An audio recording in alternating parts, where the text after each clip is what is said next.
The decent people of Drogheda in recent days have had their town described as a gangland-gripped town, and that is self-evidence in the seriousness and the need to cancel Garda leave. The thuggery and crime in Drogheda and its escalation to what it is today was foreseen and flagged by me to Garda Síochána and acknowledged as far back as last June. That concern was based on meeting individual people caught up in incredible fear and intimidation who have been sucked in, some relatively innocently, to the crossfire of these vicious criminals.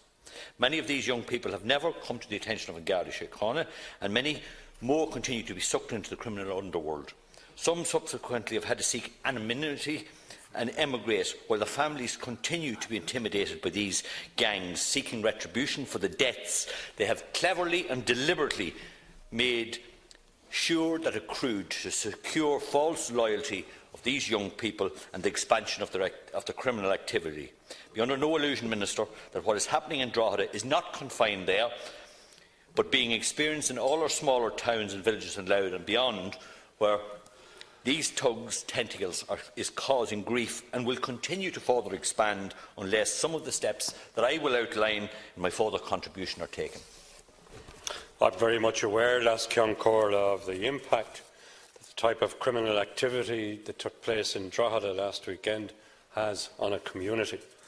I understand the concerns being expressed by the people of Drogheda and other areas of Louth, which have been articulated to me on their behalf by Deputy O'Dowd on a number of occasions over the past few weeks. This type of criminal behaviour will not be tolerated. It's important to note that as the Garda Commissioner who is responsible for the distribution of resources, including personnel among the various Garda divisions, I, as Minister, have no direct role in the matter. However, I am advised that Garda management keeps the distribution of resources in Louth under continuous review in the context of crime trends and policing priorities, so as to ensure that the optimum use is made of these resources in the town of Drogheda, indeed in all parts of Louth and beyond. In relation to the specific incidents referred to by the deputies, I am advised that in Garda Síochána are conducting a full and detailed investigation into each case. As such, it would be inappropriate for me to comment while these investigations are ongoing. However, these investigations are very much ongoing. I have been informed by Garda Síochána that the Garda have put in place a policing operation to prevent and detect and mitigate against any further escalation of violence in Drogheda. In addition to cancelling all Garda leave in the Louth division for the next 2 weeks, the operation will entail high-visibility patrols, supplemented by personnel from the Regional Armed Support Unit and Community Policing Units and District Detective and Drug Units and Divisional Roads Policing Unit.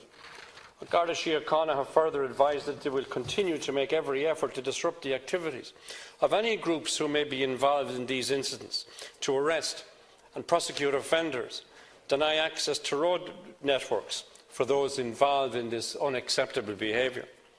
In relation to drug-related crime, it is important to say that Garda Síochána remains resolute in its determination to act against those within society who pose a significant threat to the welfare and well-being of our citizens and the communities they serve. The core focus of the work carried out by Garda Síochána is aimed at tackling drugs, tackling organised crime. The continued disruption of the supply of all illicit drugs remains a priority for Garda Síochána and other state agencies tasked with responsibilities in this regard. Liaison is also ongoing between Garda Síochána and other relevant stakeholders, including the local authorities, TUSLA, HSE, to name but a few.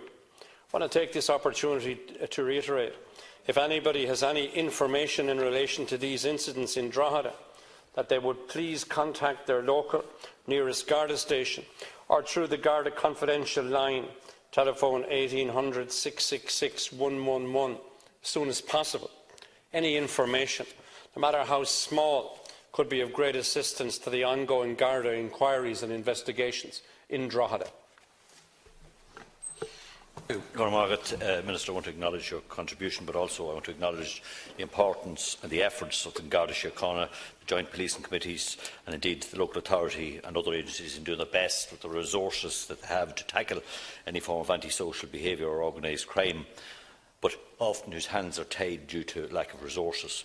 I want to acknowledge that the Garda numbers have improved in the general district and that we have 9 new recruits join them recently. And it's evident from my research that what is needed is more experience in the district.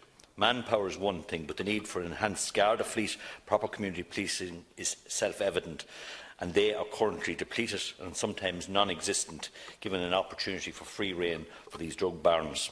All research has shown that high visibility and community engagement is the best deterrent. More uniformed inspectors are needed, who will be responsible for the supervision and direction of uniformed guards and sergeants to ensure management plans and strategies are properly implemented. Indeed, to cite an example, uniformed inspectors have gone from a strength of 6 to 0 in the past 5 years in the region. We need more frontline Garda, in other words, boots on the ground. If this doesn't change, I have a real concern that there is a generation coming up who already have some involvement in this criminal underworld through their siblings. Sorry, last count, just to finish. This is a vicious circle, and if resources are not increased to deal with the insidious criminal drug culture that has grown exponentially in the region, there will be more loss of life. We have 20-year-olds who want blood and who have no conscience in maiming or killing. At times like Halloween, for instance, our guards in Finish County now only had to deal with bangers and stones. Now we're dealing with firearms.